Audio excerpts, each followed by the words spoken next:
Hello, everybody. Dr. Rick Wallace here. I hope that you guys are ready to get your day off. I want to close out your week strong. You want to close out your week uh, with as much energy and force as you started it. Um, if you're like me, you work in a cyclical type way. I don't have a weekend, so to speak. I just cycle from one calendar week to the next. I'm on a 7 day a week drive right now. There are some things that I want to accomplish, and it won't allow me to take time off on a consistent basis. There are times that the wife is going to look at me and say, "Hey, we need a break," and I'm going to honor her and do that. But on a regular basis, I'm going. Sunday is a very intense day for me where most are going to be doing what they do. Sometimes I have speaking engagements on Sundays, but other than that, I'm putting in work. Look, I'm going to come here before I get into this real brief session this morning, talk about how bad you want it.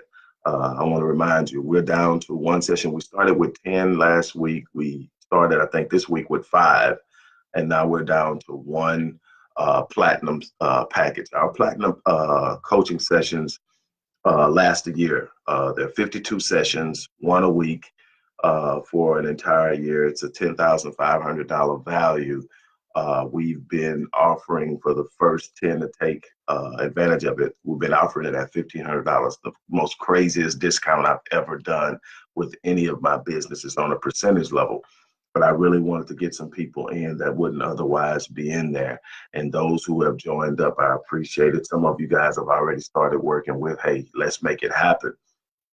It's one left. But for those who can't take advantage of that because it's only one left, all of our coaching packages uh, are going to be uh, okay. Dr. Vershia, I will definitely make sure to post that on the seminary page. Um, I got to remind myself of that, but I'll definitely do it. Look, um, for those who can't take advantage, because it's only one spot left. Once that's gone, through the remainder of today, every package is going to be 50% off. There's some other offers that are here as well. If you haven't gotten your book, Critical Mass, somewhere down around here it is, back here with the samples. But if you haven't gotten my latest book, book number 20, Critical Mass, the link is in there as well. I think the link for my wife's book, Ghetto's Forgotten Daughters, in there. But if you haven't gotten my latest published work, this is Critical Mass, the Phenomenon of Next Level Living, the peek inside the mind of a madman. Look, let's get to it real quick because I have some things I have to get to this morning. I think I'm going to move back to doing these at this time of the day instead of later because it's really kind of interrupting my day. But I want to be able to get to you guys. Look, I get people come to me all the time. I want, to experience a better marriage. I want to be a better parent. I want to start my own business. I want to develop wealth. I want to do this or that. And I want to be a successful speaker. I want to be a published author. I want to do all these things. And absolutely none of what they're saying they want to do is impossible. It's within their grasp. But here's the problem. Most people that say they want something of significance, most people who say they want something that can be considered worthy, most people who say they want to develop wealth, to be able to take care of their family and for generations to come. Most people who say they want a better marriage. Most people who say they want to be a successful parent and preparing their kids don't want it bad enough. They want it, but they don't want it bad enough. How bad do you want it? When you ask yourself that question and you give yourself an honest answer, it will be indicative. The answer will be indicative of what you can expect from yourself and how close you'll get to that thing you say you want. See, the one thing I can tell you is when you're striving for excellence, when you're striving for something that's considered phenomenal, extraordinary, great, there are some challenges that you're going to meet. There are going to be some difficulties you're going to have to face. There are going to be some people that are going to be in your periphery that love to whisper the sweet nothings of negativity. I call them minimal-minded people. They're going to make it their business to tell you all the reasons why you can't. And you've got to have something on the inside of you that is going to be able to overcome it. You're going to have something that pushes you. You're going to have something. Your why has to be so strong that you want it so bad that there's nothing that's going to stop you. The problem is most people don't want it. I've got a bunch of people that will see this video and say, yes, this is what I want. This is what I want. This is what I want. But when I sit down with them and I have a talk with them and I tell them what they're going to have to do to get it, then they're going to walk away. They're going to walk away. They're going to walk away with their head down. They're going to walk away because they know deep down inside they don't have that type of commitment. They don't want it that bad. Why do you sit up and go after something that you don't want that badly? Find something you want so bad that you're going to work through it, go through it, fight through it, do whatever it takes. See, I have this thing. I don't engage things that I can't commit wholly to. I learned that a while ago. And what it allowed me to do is it allowed me to peel back a lot of extra engagement, a lot of extra activity, a lot of extra energy I was putting into things that I really didn't care enough about to see through. And see, I don't want to be a person whose legacy was I quit. See, we've got some professional quitters that they have become masters at quitting at everything. They quit on their jobs. They quit on their businesses. They quit on their marriages. They give up on parenting. They have learned how to quit. They haven't finished anything in years. They are professional quitters. Why? Because they don't want it bad enough. There's nothing they identify with what they're working on or going after that makes them want to dig in and fight. So you're not going to get the extraordinary. You're not going to experience the phenomenal without digging in and fighting, without making some sacrifices, without investing in yourself, without taking some risks, without getting knocked down, without experiencing setbacks and delays. It is absolutely impossible to get anything of any true value or worthiness that you don't have to put up some skin in the game. See, nobody wants to put skin in the game. Now, everybody's sitting around waiting on somebody to give them opportunity. But see, the people who get down, get on, and get over are the people who wake up in the morning and decide, you know what, this is what I need. I'm going out. If I don't have it already, I'm going to find it. If I can't find it, I'll create it. But one thing I will not do except no for an answer. See, we got this idea that what we need, this person has it or that person has it. We've taken on the mindset of lack. We believe in lack, but see, God didn't create lack. The master of the universe, the supreme being of the universe, the supreme intellect and consciousness of the universe did not create lack. The universe is built in abundance. Whatever you decide you want in this universe, if you demand it within faith and you take action to move forward, the universe has no option but to conspire with you to produce that which you have demanded of it. Life will pay whatever price you demand of it. But you've got to sit up and demand the price and then force the demand with action. Nobody wants to do that. Nobody wants to take on and demand from the universe what they want at the level it takes to have it. See, the universe cannot resist you when you act in what most people call faith. When you sit up and say, this is what I want and I'm demanding it. See, faith doesn't sit still though. See, faith is not inactive. Faith is not stagnant. Faith is not static. Faith is a dynamic thing. Faith says, this is what I believe, and if I believe it, I'm going to step out and move on it. Faith doesn't require that you be able to see everything that you're demanding. Faith doesn't require that you be able to reason or rationalize everything that you're demanding.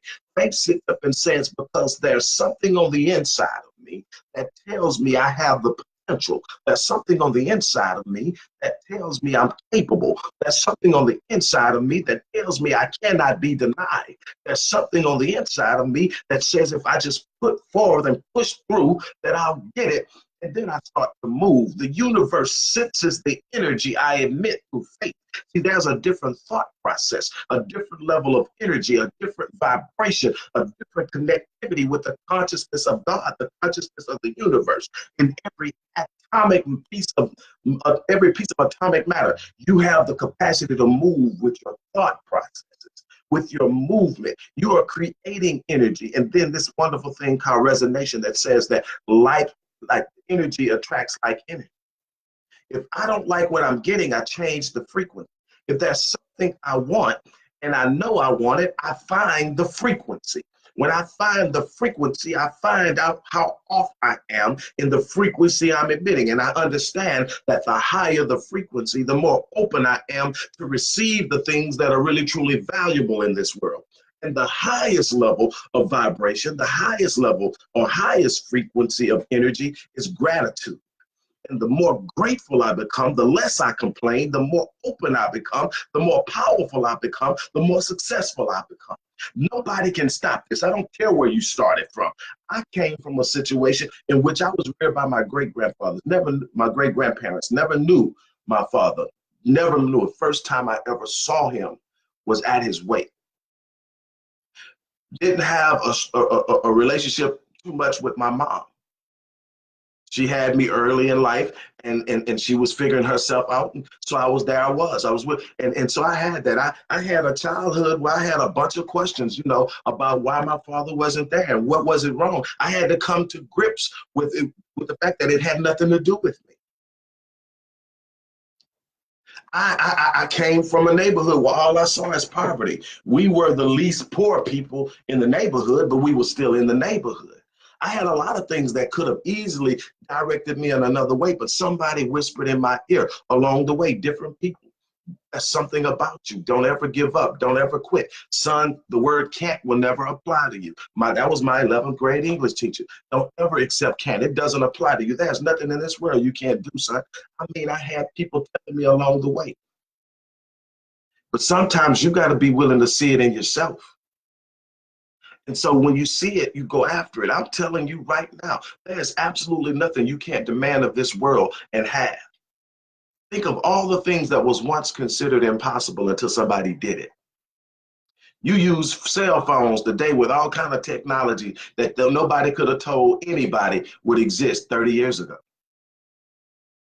It was all impossible. So what are you going to do? What are you going to sit up and say to yourself? How are you going to sit up and do it? You're going to have to sit up and make up in your mind, create a clear vision, a lucid vision, a vision that has so much clarity that you can feel it in your body, literally, that you can sit up and feel it. You can smell it. And then you sit up and you use that vision to pave out what you want. Demand that it comes. Demand that you have it. With that being said, look, I got to get off here. Like I said, there's a lot I've got to do today. And, who knows, maybe I'll pop back in with something else. But this is what I want you to understand. It's one thing to want something, but it's an entirely different thing to commit to it at a level that says, I want it so bad that I'm going to either get it or I'm going to die trying. That's it with me. You've heard me talk about this before, this one word. I got the idea from a guy by the name of Evan Carmichael, who is one of the YouTube sensations when it comes to motivational speaking and other thing. But he wrote a book called Your One Word, that one word that defines the essence of who you are. Some people are love. Some people have gratitude. Some people have faith. Some people are determined, whatever. My one word is simple. It's relentless. I don't quit. I don't give up. I don't turn around. I drive people crazy sometimes because they're looking at it and they can't see what I see. Because see, I see beyond the problem. So they see the problem and they go like, you need to let it go. You're never going to get it. You're wasting your time. You're beating yourself up. I got it. See, they can't see what I'm saying. That's one thing you got to learn. Not everybody's going to be able to see your vision. It's your vision. Not everybody's going to be able to understand what you're going after. Not everybody's going to believe in it. You've got to have something on the inside of you that demands that you are going to go after what you believe you should have at all costs. See, we get to points where we give up. We're not willing to go the distance. We're not willing to put on our work boots and go out there and make it happen at whatever level we're trying to do something. We want to sit up and get somebody to back us or tell us or validate us or approve us. We seek the approbation of other people instead of sitting up and saying, this is mine. I'm going after it. I'm not going to quit until I get it. I've got two options anytime I decide to take something on. I'm going to get it or I'm going to die trying. It's that simple. I take all the other elements out. I'm not looking for anybody to explain it to me. I'm not looking for all the ways that I'm going to have things done. I'm looking at one thing. This is something I want so badly that I'm willing to die for it. I want financial wealth for my family. I want the best situation environmentally for my family. I want to fight for my people. certain things that I've taken on. If you watch me over the years, you've seen me, and I've taken some blows, I've taken some hits, I've got knocked flat on my back, I've got the wind knocked out of me. But all that you can see is I'm getting back up. I'm dusting myself off, and I'm keeping my chin up. I'm keeping my shoulders square. I'm keeping my eyes focused on the prize. Where is he looking? I'm looking into the distance of what I know is coming, and I'm not going to allow what's happening now to shut me down. Y'all get caught up in the moment too much. And then because the moment doesn't look right, your current condition isn't what you want or what you expect or what you desire, you shut down. You start moving back and looking for that corner of comfort that you've operated in because it doesn't feel good. It doesn't feel right. It hurts. It's painful. Oh, push through the pain. I'm telling you that everything that's worth having is on the other side of pain, the other side of fear, the other side of frustration, the other side of failure. If you're not willing to push through it, you're going to sit over here in the world of average and mediocrity your entire life and not even come close to realizing and activating and actualizing the potential that rests on the inside of you because it doesn't feel good. The best thing that I've ever been able to do is sit up and make myself comfortable with being uncomfortable. Matter of fact, when I can't find any way that I feel uncomfortable, I feel like I'm letting myself down. I'm not pushing hard enough. I'm telling you now, you've got to make up in your mind to go after some things. You got to make up in your mind to really lock in and then ask yourself a question and be honest with yourself. How bad do you want it? And if you don't want it bad enough, you got to ask yourself, is it something that I should want more than I want? Or am I just going after it because, it looks good, it sounds good, so-and-so did it, I want to do it. Find the things that matter to you so much that you're willing to go through hell to get it done. Those are the things that are going to determine the level of greatness, the level of impact you have on the world, the level at which you're willing to give the world and set your legacy. And see, your legacy is what's going to speak for you after you're gone. Your legacy is going to determine whether people know you existed after you're gone. See, people are hanging around with you and kick it with you. But when you're gone, they move on to the next person. You want a legacy that people sit up and think about you long after you're gone because you impacted the world in such a way that they can't forget. That's what you want to do. You want to leave your offspring, your progeny with something so powerful that it propels them into greatness. Far too many of us fail in this area. We're just trying to move along. We're just trying to get by. We weren't designed to get by. We weren't designed just to survive. We were designed to live, thrive, be exceptional. Look, I got to get out of here. I'll tell you this, though. I'm going to die on E.